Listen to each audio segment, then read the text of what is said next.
Hey, welcome today, y'all. So, I had a lot of people tell me about the Wawa hoagies. They were basically saying that the Wawa hoagies are better than the Subway hoagies. I've had a Subway hoagie before. This is probably my first time touching a Wawa hoagie. So I'm going to see what it's hitting for, and I'll let y'all know if it's good or not. Got a little bit of tomatoes on here. I don't eat lettuce, so I take the lettuce out. This tuna. I'm about to see what it's hitting for.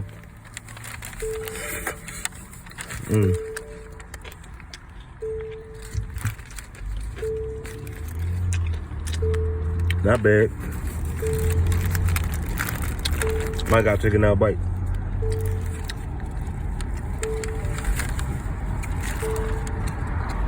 That's a good hoagie.